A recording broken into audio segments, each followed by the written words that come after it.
دیکھیے، رسول اللہ صلی اللہ علیہ وسلم کی ایک حدیث ہے جو ترمذی میں اور دوسری حدیث کی کئی کتابوں میں آئی ہے. اس کے الفاظ یہ ہیں: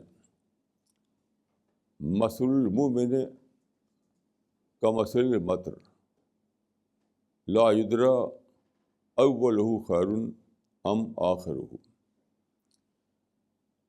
میری امت کی مثال بارش جیسی ہے، نہیں معلوم کہ اس کا پہلا حصہ بہتر ہوگا یا دوسرا حصہ. دیکھیے، یہ ایک اسلوب ہے کہنے کا، یہ شبہے کی بات نہیں ہے. اس کا مطلب ہے کہ اگلا حصہ زیادہ بہتر ہوگا، کیونکہ بارش جب آتی ہے تو شروع میں تو کچھ چیزیں اگتی ہیں، لیکن بعد کو تو بڑی فصل لہلاتی ہے، باغ اور کھیت سب لہلا اٹھتے ہیں. تو یہ معلوم بات ہے کہ بارش کا اگلا حصہ زیادہ بہتر ہوتا. ایسا کبھی نہیں ہو سکتا کہ بارش کا اگلا حصہ جو ہے زیادہ بہتر نہ ہو. تو بارش کی مثال دے کر رسول اللہ صلی اللہ علیہ وسلم نے متعین کر دیا کہ اس امت کا اگلا حصہ زیادہ بہتر ہوگا.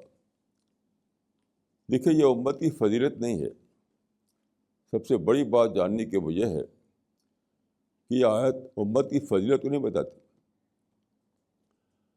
فضیلت کا تصور یاد رکھے اسلام میں اجنبی ہے. یہ تو ایک مبتدعانہ تصور ہے. اصل یہ ہے کہ یہ امت، یعنی آخری پیغمبر کی امت، ہمیشہ کے لیے باقی رہنے والی تھی. امت کا مطلب ہے کہ جب دین محفوظ ہو گیا، اس سے پہلے بھی اللہ کی طرف سے کتابیں آئیں لیکن وہ محفوظ نہ رہ سکیں. اس لیے وہ کتابیں بھی ہو گئی غیر مستند، ان آتھینٹک، اور خود اس کے فالوورس بھی ان آتھینٹک ہو گئے. وہ نمائندے دین الہی نہیں رہے. تو اس امت کے ساتھ اللہ تعالیٰ نے یہ معاملہ کیا کہ قرآن کو محفوظ کر دیا، سنت محمدی کو محفوظ کر دیا. ساری باتیں جو دین سے متعلق تھیں وہ سب محفوظ ہو گئیں. محفوظ ہونے کی بنا پر یہ ممکن ہوگا کہ یہ کنٹینیو رہے، اگلے دور تک اس کا زمانہ پہنچے. اس لیے محمد کے لیے ممکن ہوگا کہ بعد کے زمانے کی باؤنڈریز، بعد کے زمانے کی ڈیوائن بلیسنگس اس سے حصے میں آئیں. یہ بات ہے. تو فضیلت امت کی بات نہیں ہے بلکہ یہ دور کی بات ہے.